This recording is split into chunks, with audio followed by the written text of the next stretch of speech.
요새 날씨가 엄청 덥죠. 우리 더운 날씨 가운데 건강 조심하라고 서로 옆 사람과 함께 인사할 때 더운데 건강 조심해 라고 인사합시다. 시작.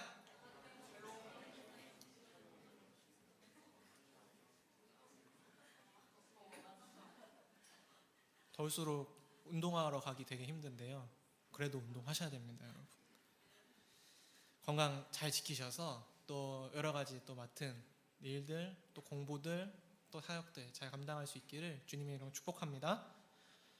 여러분, 제가 질문 하나 드릴게요. 어떤 이야기 또는 영화 아니면 소설 이런 작품들을 볼 때 갈등, 문제, 고난이 없는 그런 작품들을 보신 적 있으신가요?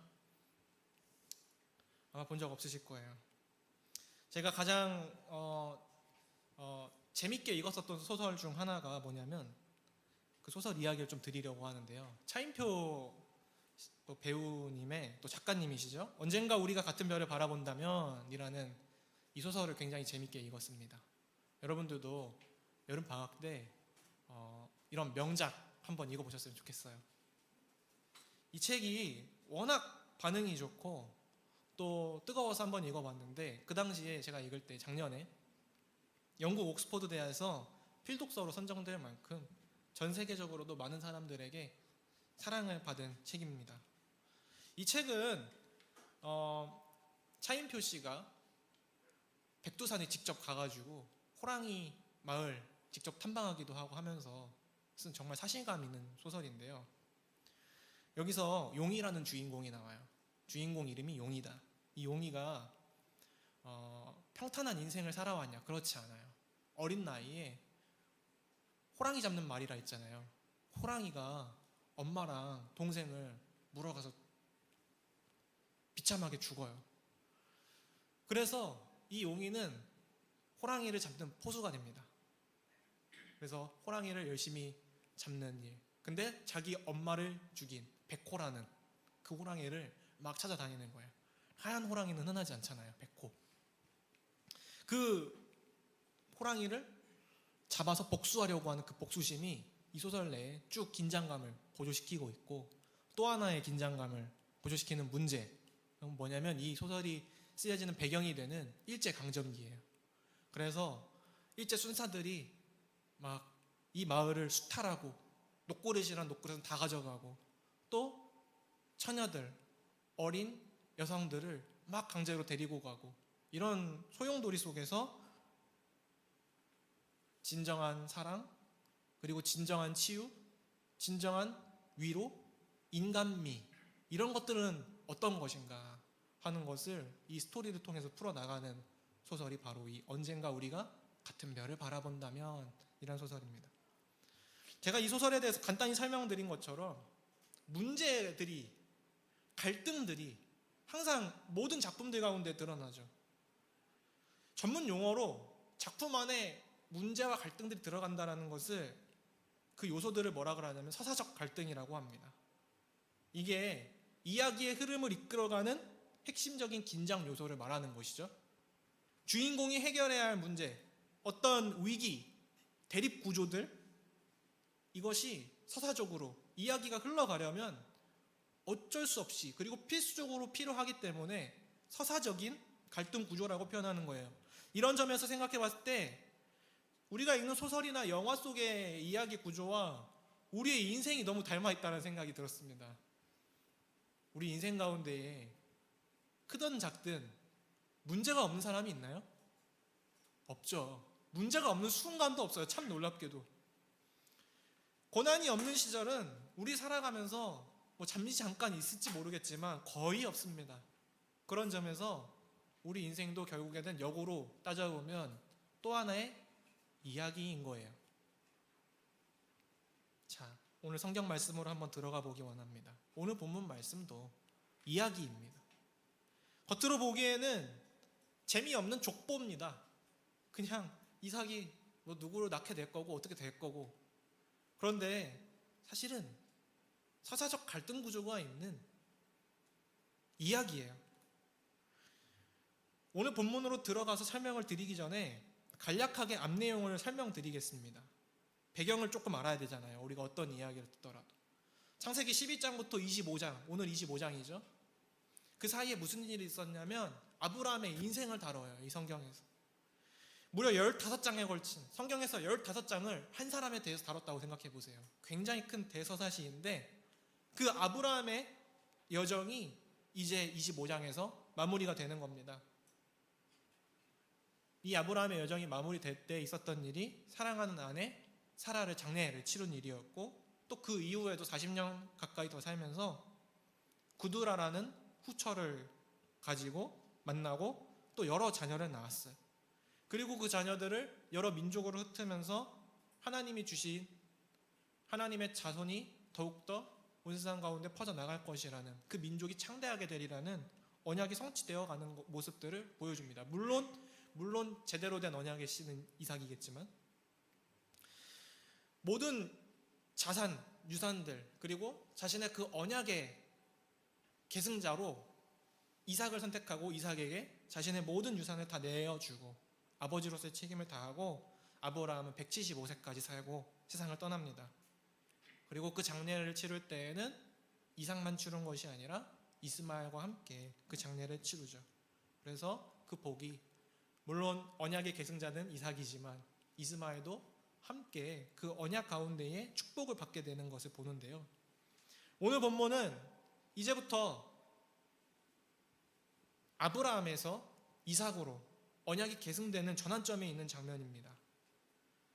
이제 이삭과 그의 아내 리브가의 이야기가 짧게 소개되면서 본격적으로 이제 이삭의 이야기로 들어갈 거야 라는 것을 보여주는데요. 오늘 우리가 읽은 이 짧은 8구절 안에 인생의 희노애락이 다 들어가 있습니다. 우리의 삶의 고통과 질문, 믿음과 은혜, 그리고 놀라운 반전도 이 안에 다 담겨 있습니다. 오늘 본문을 이야기로 보면서 그 이야기 속의 구성 요소들로 한번 본문을 살펴보려고 하는데, 첫 번째로 이야기의 구성 요소 가운데 아까 계속해서 말씀드렸던 서사적 갈등 구조, 즉 갈등을 한번 살펴보겠습니다. 고난이 어떻게 오늘 본문에서 드러나는가?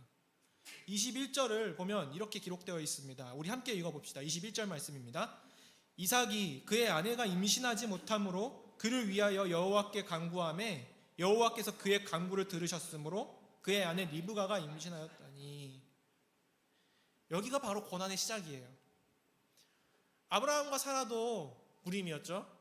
근데 그 아들인 이삭의 아내 리브가도 불임이었습니다. 하나님께서 복을 약속해 주셨죠. 그런데 자녀가 생기지 않는 거예요. 복을 주신다고 했는데 말이죠. 고대 사회에서는 다산이 복입니다. 그리고 불임은 저주입니다. 불임이 주는 그 스트레스와 고통의 정도는 아마 이삭과 리브가에게는 인생 최대의 고통과 아픔이었을 거예요. 게다가 아무런 기대나 아무런 약속 이런 것들이 없었다면 덜 했겠지만, 하나님이 많은 자손과 또 많은 민족을 내 씨로부터 나오게 될 것이라고 약속해 주시지 않았습니까? 그런데 자녀가 없다라고 하는 것은 마치 이미 주셨던 것을 빼앗긴 것만큼 굉장한 상실감과 아픔과 고통과 내면적인 갈등을 유발하는 일이었을 거예요. 이런 문제와 고통이 말 그대로 서사적 갈등이죠. 이때 어떻게 했느냐? 이삭은 하나님께 뭐 했습니까? 간구했다. 하나님께 간구했다. 하나님께 기도했다라고 하는 것이죠. 그리고 하나님은 그의 기도를 뭐 하셨다? 그의 간구를 들으셨다라고 기록하고 있습니다. 이삭이 기도한 시간이 몇 개월 기도해서 응답받은 게 아니라 장장 몇 년입니까? 20년이 걸렸어요. 60세에 낳게 되는데 40세 때부터 기도해가지고 60세 때 낳게 되니까 20년 동안, 그래서 기도 응답에 20년이 걸렸다. 여러분, 어떤 기도는 응답받는데 몇십 년이 걸린다? 20년이 걸린다. 굉장히 무거운 내용이지만, 그럼에도 불구하고 우리가 조금 더 초점을 맞출 것은 하나님께서 끝끝내 기도를 묵살하지 않으시고 응답해 주셨다. 더 초점을 우선 맞춰봅시다. 믿음으로 넘어가 봅시다. 그런데 그렇게 자녀를 얻었는데 태중에 아이를 잉태한 거예요. 얼마나 감사해요. 이제 드디어 하나님께서 약속하신 것을 이뤄주시는구나. 그런데 흔치 않는 쌍둥이를 임신했네. 오늘날에도 쌍둥이는 그렇게 흔치가 않은데 문제가 끝나지 않는 거예요. 22절을 보면 이렇게 기록되어 있습니다. 22절 같이 읽어봅시다. 시작. 그 아들들이 그의 태 속에서 서로 싸우는지라 그가 이르되 이럴 경우에는 내가 어찌할꼬 하고 여호와께 묻자온대. 가서 여호와께 묻자온대. 아이들이 태중에서 어떻게 했다고요? 엄청 치고받고 싸우는 거예요. 불편한 거예요. 힘든 거예요. 그래서 태중에서부터 불화가 있으니 너무 괴로워서 여호와께 이럴 경우에는 내가 어찌할꼬. 뭐라고 했다고요? 이럴 경우에는 내가 어찌할꼬. 여러분 우리도 가끔 그렇게 기도하지 않나요? 주님 어떻게 하라는 말씀이십니까? 주님 제가 이럴 땐 어떻게 해야 된다는 말입니까? 하면서 기도할 때 있잖아요. 리브가의 마음이 어떠실지 짐작가십니까? 임신이라는 응답을 받았는데 그 안에서 또 다른 고난이 펼쳐지고 있는 거예요. 그러니까 삶은 끊임없이 기도가 응답받았다고 해서 끝이 아니라 그 다음 퀘스트, 그 다음 퀘스트, 그 다음 고난, 그 다음 갈등, 그 다음 문제들이 계속 기다리고 있는 것이죠. 그렇다면 고난 앞에서 우리는 어떤 선택을 할 수 있고 어떤 선택을 해야 할까요? 두 번째 이야기의 구성 요소. 하나님의 이야기 속 인물들은 자유의지로 선택하면서 살아갑니다. 선택이 필요한 거예요. 이삭은 어떤 선택을 했는지 한번 살펴볼까요? 우리 21절을 다시 한번 이삭의 반응을 보면서 읽어봅시다.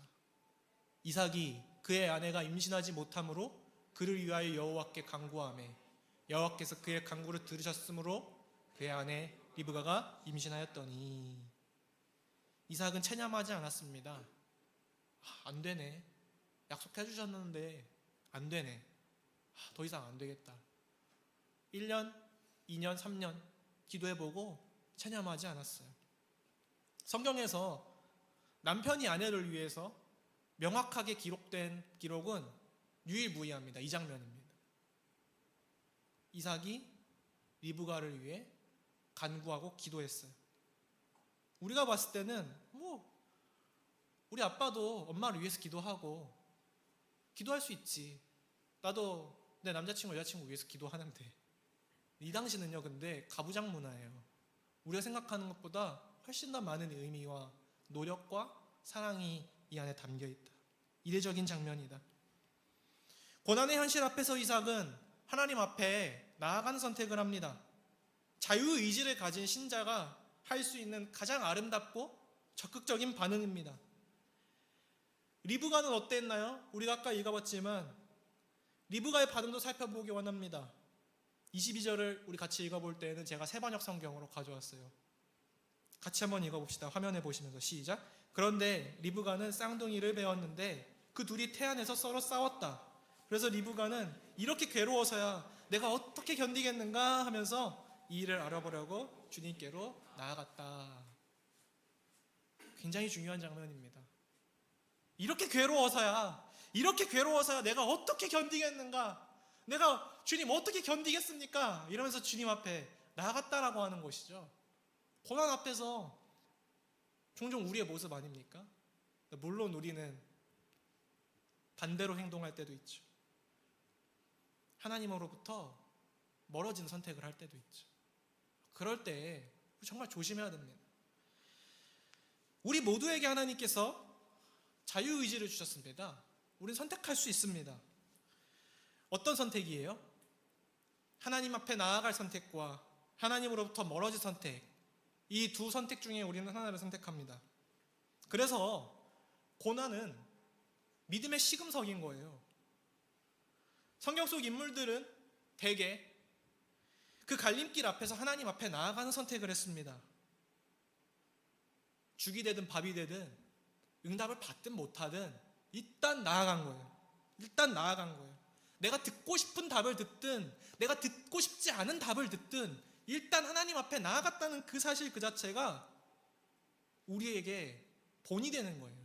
그래서 성경의 인물들, 우리의 신앙의 선조라고 하는 사람들은 그야말로 우리가 본받고 싶은 믿음의 이야기를 써내려가게 된 주인공들이 된 것이죠. 이제 이야기의 마지막 세 번째 구성 요소를 살펴보려고 합니다. 하나님의 이야기는 하나님의 주권과 반전으로 완성된다. 저는 이걸 작가의 의도라고 표현하고 싶어요. 하나님께서 리브가의 질문에 어떻게 응답하시는지 23절을 한번 읽어보도록 하겠습니다. 여호와께서 그에게 이르시되 두 국민이 내 태중에 있구나. 두 민족이 내 복중에서부터 나누이리라. 이 족속이 저 족속보다 강하겠고 큰 자가 어린 자를 섬기리라 하셨더라. 아멘. 여기서 하나님의 뜻, 작가의 의도, 하나님의 주권이 분명하게 드러납니다. 그저 상황을 설명하신 게 아니라 주권적으로 난 내 이야기를 이렇게 이끌어갈 거야 라고 스포일러, 복선을 깔아주신 것이죠. 큰 자가 어린 자를 섬긴다? 말이 안 되는 설정입니다. 특히나 당시의 역사 상황으로서는, 고대 문화로서는 있을 수 없는 일이에요.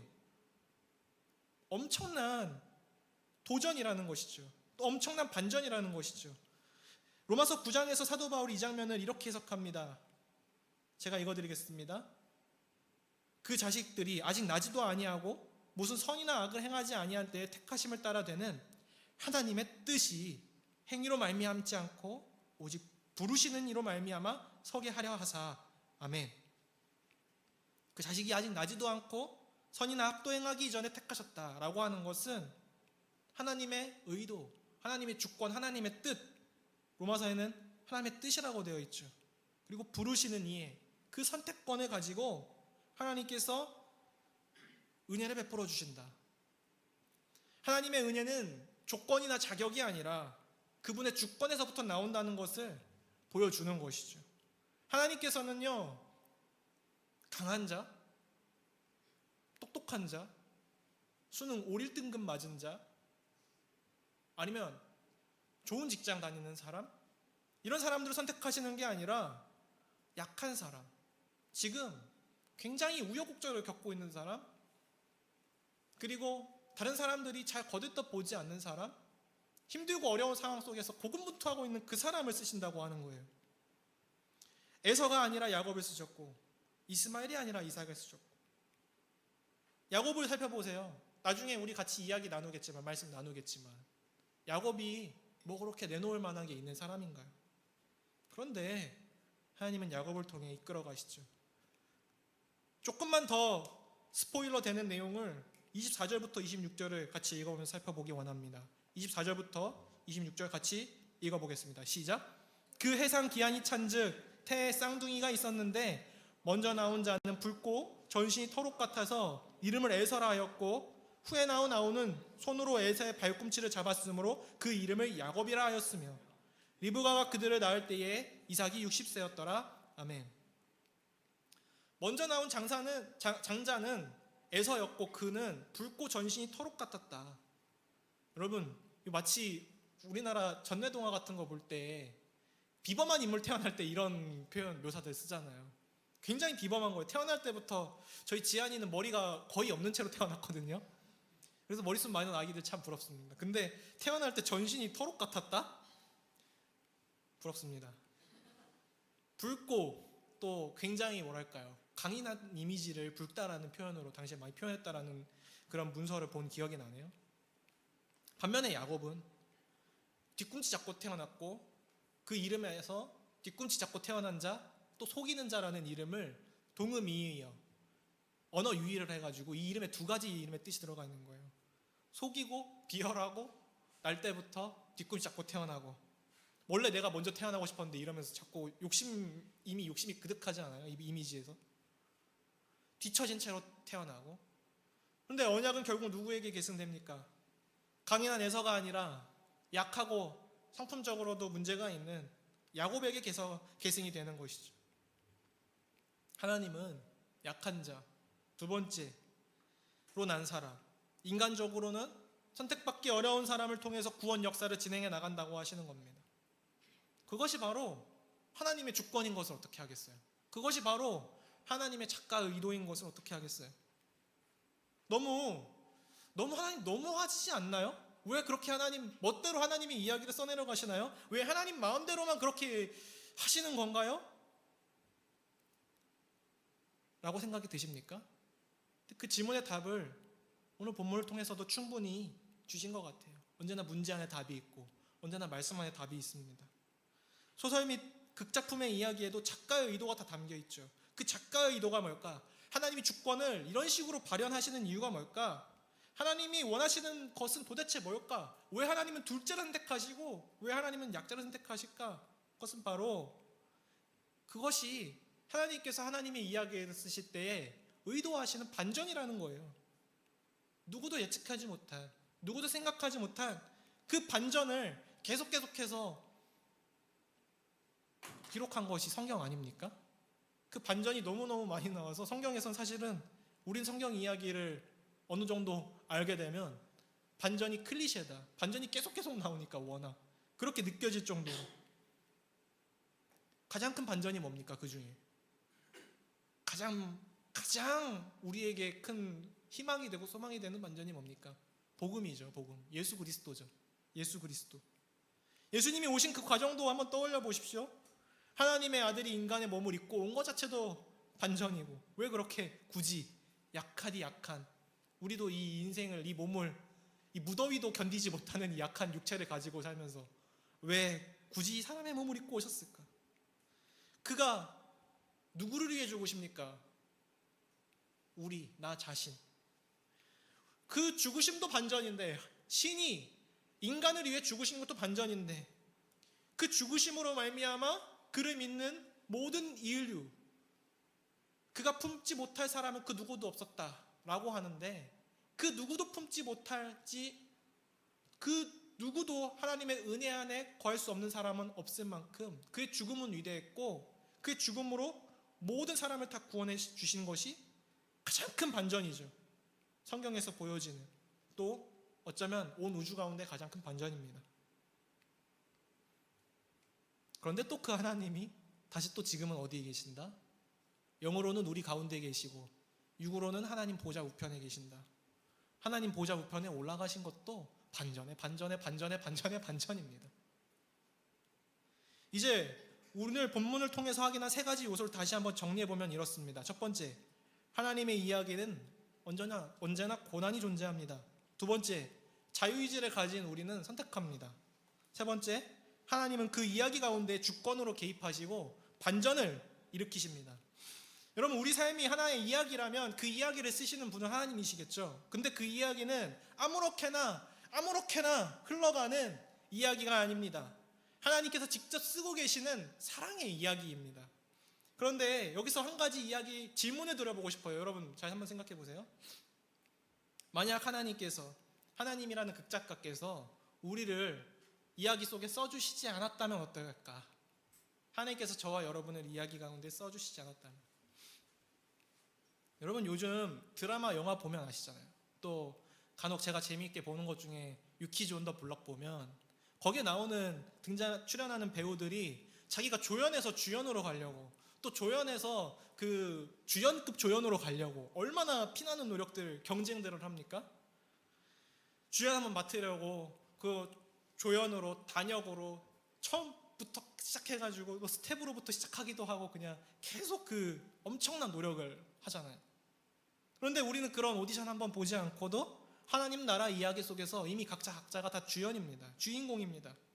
누군가의 들러리도 아니고, 누군가의 조연도 아니고, 누군가의 배경인물도 아니고, 행인 3, 행인 4도 아닙니다. 하나님은 우리를 그분의 이야기로 주연으로 쓰셨습니다. 이게 얼마나 크고 감사한 일인지는 우리가 알아야 합니다. 어떻게 우리 각자가 다 주인공일 수 있나요? 그럼 대체 그 이야기가 어떻게 되는 건가요? 제가 그런 영화가 떠오르더라고요. 옴니버스 형식의 영화들이 떠오르더라고요. 그런 영화들도 있잖아요. 다 각자 삶을 보여주고 그것이 쭉 이어졌는데 같은 주제로 이어져요. 너무 재밌는 설정인 것이죠. 하나님께서 전능하신데 우리 각자의 인생을 주연으로 쓰시는 일이 왜 불가능하겠어요? 저는 그것이 너무나도 가능하고 또 너무나도 아름다운 일이라고 생각합니다. 그리고 그 주제가 아마 사랑이 아닐까, 이런 생각도 해봅니다. 그리고 또 하나의 상상력이 가득한 질문입니다. 그 작가인 하나님이 만약 우리의 의도를 그 이야기에 반영해 주신다고 한다면, 우리의 질문을 들어주시고 또 우리의 간구를 들어주신다고 한다면, 지금 유명한 배우들의 이야기 들으니까 종종 감독들이 주인공의 이야기들을 첨가해가지고 참고해가지고 그 영화 스토리를 바꾸기도 하고 각색하기도 하고 그 장면을 더 다채롭게 만들어가기도 하더라고요. 말도 안 되는 이야기처럼 들리지만 그런 작가는, 그런 감독은 세상에서 흔하지 않지만, 하나님은 성경에서 보았을 때에 단지 이야기를 일방적으로 끌고 가시는 분은 아닙니다. 21절에 뭐라고 되어 있습니까? 여호와께서 그의 간구를 들으셨으므로, 여호와께서 그의 간구를 들으셨으므로라고 기록이 되어 있죠. 그리고 리브가의 질문에도 답변을 해주지 않았습니까? 그녀가 듣고 싶지 않았던 답이었지는 몰라도 거부할 수 없는 그분의 주권을 알려주지 않으십니까? 사랑하는 여러분, 우리가 지금 겪고 있는 이 인생의 갈등과 고난이 너무 크고 견디기 힘들고 지칠 수가 있습니다. 어쩌면 지금 막막하고 낙심되고 하나님이 과연 나의 삶 속에 개입하고 계신 것일까? 의심이 들 때가 분명히 있어요. 그런데 분명히 기억하셨으면 좋겠습니다. 하나님은 여러분의 인생을 쓰고 계십니다. 여러분의 인생으로 이야기를 써내려 가고 계십니다. 그리고 여러분을 향한 이야기는 아직 끝나지 않았습니다. 어쩌면 가장 결정적인 반전은 아직 펼쳐지지 않았을지도 모릅니다. 그러니 오늘 전 두 가지를 꼭 기억했으면 좋겠어요. 첫 번째, 하나님 앞에 나아가는 선택을 합시다. 우리에게 주신 그 자유의지, 그 특권을 가지고 이삭과 리브가처럼 말이죠. 신앙생활은 늘 선택의 연속입니다. 이 선택을 잘하는 게 신앙생활을 잘해 나가는 비결이에요. 이삭과 리브가처럼 자유의지를 가지고 고난 앞에서 하나님 앞에 나아가는 선택을 합시다. 두 번째, 반전의 은혜를 기대합시다. 그냥 반전이 아닙니다. 재미를 위한 반전도 아닙니다. 흥미를 위한 반전이 아닙니다. 이 반전은 은혜입니다. 우리 인생의 이야기 속에 하나님은 반드시 반전을 계획하고 계십니다. 준비하고 계십니다. 그게 하나님의 의도이고 하나님의 주권으로 보여주시고자 하시는 일인 것이죠. 지금 내가 비록 이 세상 가운데서 약자처럼 느껴지고 낙오자처럼 여겨지고 가능성이 없는 것처럼 보여져도 하나님은 여전히 여러분을 뭘로 쓰신다? 주인공으로 쓰신다. 원래 주인공들도요, 처음에 1, 2화 시작할 때는 비참하고 힘들고 어려운 상황을 많이 겪어요. 그런 상황일 수도 있는 거예요. 분명히 반전이 있을 겁니다. 하나님은 여러분을 잊지 않으십니다. 여러분의 기도를 또한 외면하지 않으십니다. 그분은 지금도 여러분의 삶을 써내려 가고 계십니다. 사랑으로, 인내로, 그리고 반전으로, 반전의 은혜로. 하나님의 이야기 속에서 저와 여러분의 이야기를 하나님께서 쓰시면서 저와 여러분을 주인공으로 쓰신다는 사실을 꼭 기억하십시오. 그리고 그분이 반드시 우리의 인생의 장면을 가장 아름다운 장면으로 이끌어 가실 것을 기대하십시오. 저와 사랑하는 여러분이 함께 이 믿음으로 하나님의 이야기에서 주연으로 당당하게 살아갈 수 있기를 주님의 이름으로 축복합니다. 우리 시간 함께 찬양하고 기도하겠습니다.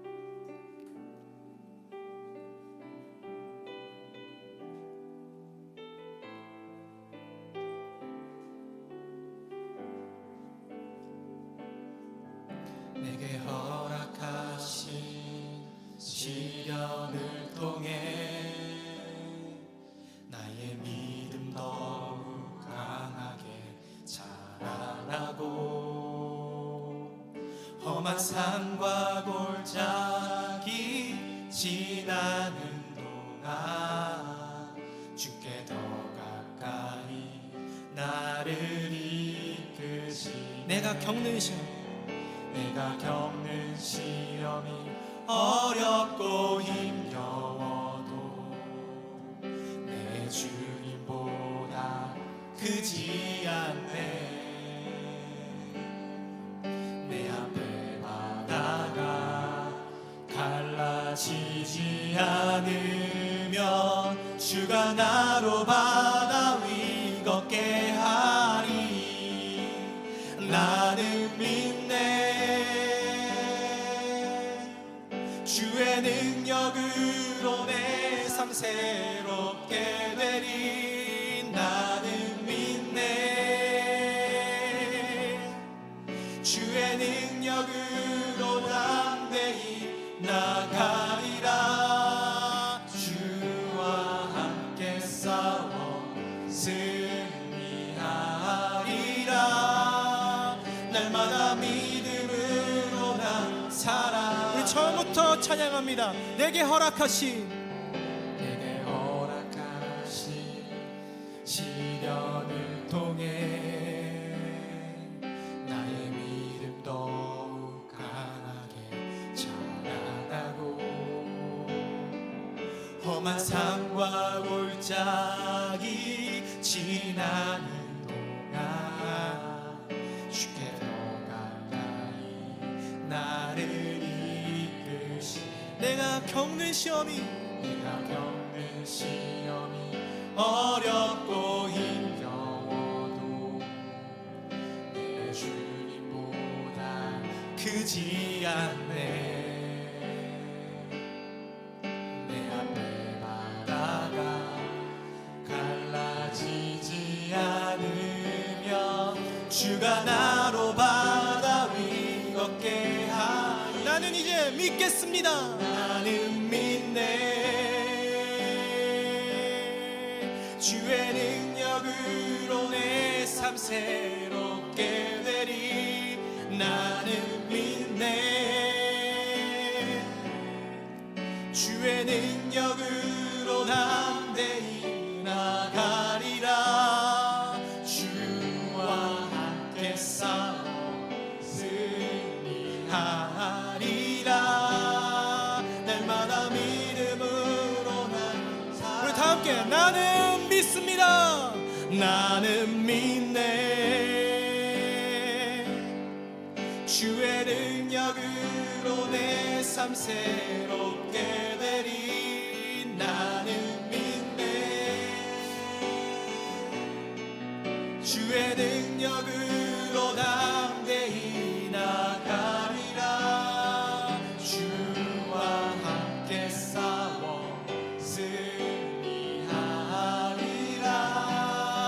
날마다 믿음으로 나 살아가리. 많이 힘들죠, 여러분? 어쩌면 이야기 속에 이사사적 갈등이, 고난이 없을 수 없다라고 하는 것이 너무 잔혹하게 느껴질 때도 있습니다. 어쩌면 하나님께서 우리 삶에 전적으로 개입하고 싶으셔서 우리 삶 속에 하나님의 놀라우신 주권과 놀라운 반전을 일으키고 싶어서 그렇게 힘든 시간을 잠시 잠깐 우리에게 허락해 주신 게 아닌가. 너무 힘들고 너무 어려운 순간에 그래도 우리를 홀로 내버려 두지 않으시고 우리의 구원자 예수 그리스도도 보내주시고 또 우리에게 공동체도 허락해 주시고 오늘 말씀으로 또 성령으로 우리 안에 동행해 주시는 그 하나님을 경험해 나간다면 우리가 이 세상 가운데 주연으로 살아갈 때에 결코 낙심할 일만은 있지는 않을 겁니다. 분명히 우리에게 반전이 기다리고 있을 것입니다. 우리가 그 반전을 사모하고 기대한다고 주님께 정말 리브가와 이삭처럼 궁금한 것들이 있다면 한번 이 시간 질문해 보았으면 좋겠고, 또 하나님 나의 삶 가운데에도 개입하시고 주권적으로 역사하여 주셔서 내 삶 가운데에도 파란만장한 아름다운 하나님의 일하심과 역사하심이 일어날 수 있게 도와주시옵소서라고 우리 시간 다 함께 합심해서 기도하겠습니다. 오 놀랍고 내가 충만하신 주님, 오늘 이 시간 주님 앞에 나아가며 우리의 마음의 아픔들과 우리의 연약함들과 모든 문제들을 주님 앞에 아뢰입니다. 오 주님, 우리가 힘들고 어려운 순간들을 지나가고 있습니다. 살아가고 있습니다. 직장 생활이 쉽지 않고 녹록지 않고 학생으로서 또 취업과 취직을 위하여 준비하는 것, 세상에서 먹고 살아가는 것, 또 집과 거주의 문제를 해결하는 것, 우리의 굶주림과 배고픔의 문제와 경제적인 문제와 심리적인 문제와 가족의 문제와 아픔들을 가지고 우리가 그것들을 다뤄나가는 것, 선택의 순간에 우리가 해야 할 그 선택의 순간 가운데에 변함없이 흔들리지 않고 아버지 하나님을 선택하는 것, 주님, 그것이 우리에게는 너무나도 어렵습니다. 주님, 우리에게 길을 보여주시지 않는다면 주님, 우리는 온전히 설 수 없습니다. 주님, 우리를 붙들어 주옵소서. 주님, 우리에게 지혜를 주시옵소서. 주님의 뜻을 헤아릴 수 있게 도와주옵소서. 주님, 우리의 뜻은, 우리의 원함은, 우리의 바람은 이것입니다. 주님, 우리의 기도를 들어주세요. 주님, 우리의 신음에 들어주세요. 우리의 원함을 당신의 이야기에 반영해 주세요. 우리의 이야기를, 우리의 원함을, 우리의 간구를 주님 들어서 사용하여 주세요. 주님, 우리를 불러주셔서 감사합니다. 우리를 당신의 자녀로 불러주셔서 감사합니다. 주님, 우리를 당신의 이야기의 주인공으로 불러주셔서 감사합니다. 주님, 우리를 통하여서 내려가실 이야기가 아버지 하나님의 그 계획하심에 선하게 합당하게 부합하는 삶이 되길 원하고, 주님, 위로하여 주옵소서. 어루만져 주옵소서. 주님, 붙들어 주옵소서. 살아가게 하여 주옵소서. 너는 핏덩이라도 살아있으라. 너는 핏덩이라도 살아있으라라고 하셨사오니, 주님, 우리가 피투성이어도 그것 가운데 살아있게 도와주옵소서. 우리의 호흡이 쉬어지게 하옵소서. 우리가 이 터널 가운데에서 벗어나오게 하여 주옵소서. 언젠가는 빛을 보게 하여 주옵소서. 언젠가는 주님의 그 계획하심 안에서 환하고 선한 주님의 뜻을 깨달아갈 수 있도록 도와주옵소서. 오 놀라우신 주님, 우리의 삶을 꼭 붙잡고 인도하여 주옵소서. 꼭 붙잡고 인도하여 주옵소서. 오 놀랍고 내가 많으신 주님, 감사합니다. 이 공동체를 아껴주셔서 감사합니다.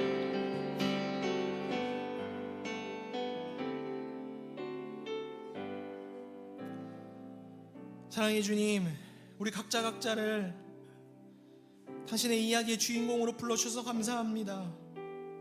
누군가는 이 부르심을 알고도 완전한 작가요 감독이신 하나님을 인정하고 따라 살지 못하지만, 그 부르심을 깨닫지 못한 사람들도 참 많이 있지만, 주님, 저희가 그 사실을 알고 믿고 따라 살 수 있도록 인도해 주셔서 감사합니다. 하나님의 이야기 속에서 주인공으로 살아갈 때에 우리도 우리에게 주신 이 자유의지, 이 놀라운 특권을 가지고 하나님 앞에 나아가는 선택을 할 수 있도록 도와주시옵소서. 우리를 그렇게 인도하여 주옵소서.